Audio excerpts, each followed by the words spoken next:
এই দেশ, এই মাটি নিয়ে কত গান, এই জাতি নিয়ে কত গান।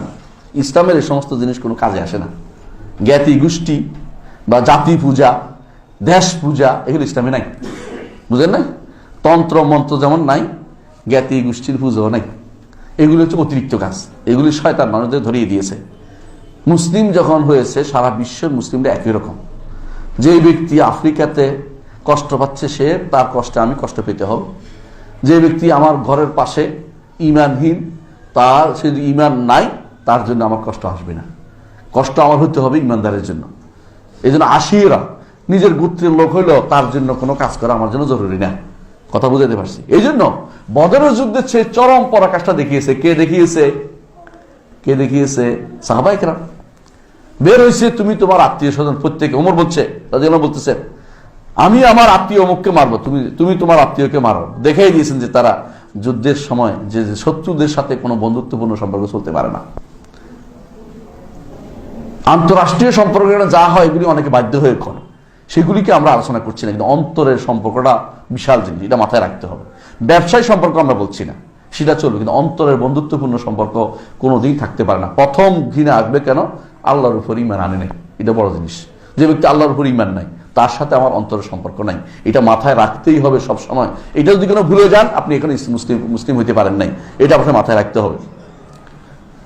অনুরূপভাবে সূরা তাওবার 23 নম্বর আয়াতে আল্লাহ তাআলা বলছেন, ইয়া আইয়ুহাল্লাযীনা আমানু, হে ঈমানদারগণ, লা তাত্তাখিযু আবাআকুম, তোমরা গ্রহণ করো না তোমাদের পিতাদেরকে, ওয়া আবনাআকুম আবাআকুম ওয়া ইখওয়ানাকুম, তোমাদের ভাইদেরকে আউলিয়া, বন্ধু বানিও না।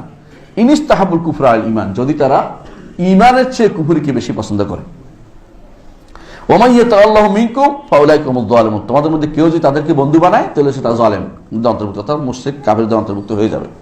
অন্য আয়াত আল্লাহ সূরা মুমতাহানা 1 নম্বর আয়াতে বলছে, ইয়া আইয়ুহাল্লাযীনা আমানু লা তাত্তাখিযু আদুওয়ি ওয়া আদুওয়াকুম আউলিয়া, হে ঈমানদারগণ, তোমরা তো আমার শত্রু এবং তোমাদের শত্রুকে বন্ধু বানিও না।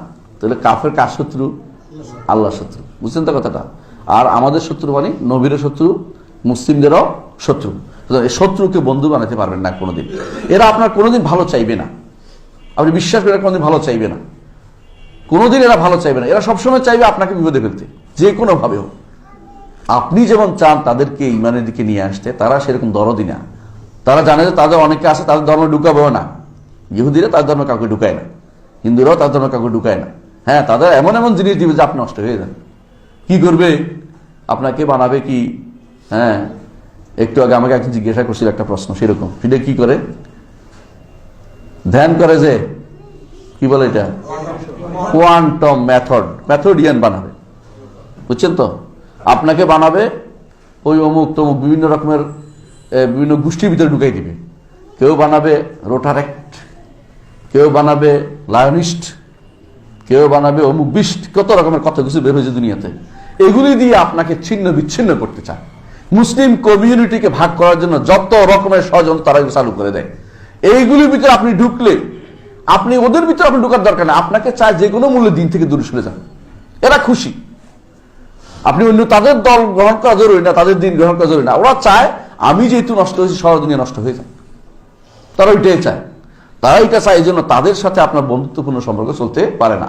এটা আল্লাহ তাআলা বলেছেন, আল্লাহর চেয়ে সত্যবাদী আর কেউ নেই। আল্লাহ রসুলের চেয়ে সত্যবাদী দুনিয়াতে কোনো মানুষ হতে পারে না, রাসূল দিচ্ছে। সুতরাং তারা আপনাকে বলছে সাবধান থাকতে। সুতরাং আপনাকে তাওহীদ অনুসারী যদি হতে হয়, মুসলিম হতে হলে এই কাজগুলি আপনার লাগবে। তারপরের কথা হচ্ছে, এতক্ষণ আমরা শিখলাম নাওয়াকিদ কাকে বলে, মানে কিভাবে নষ্ট হয়। আর ইসলাম কাকে বলে এগুলি জানলাম না? ইসলাম কি নষ্ট হয় কিনা? অনেকে আছে ইসলাম নষ্ট হয়, তার কাছে কোনো দিনই নষ্ট হয় না।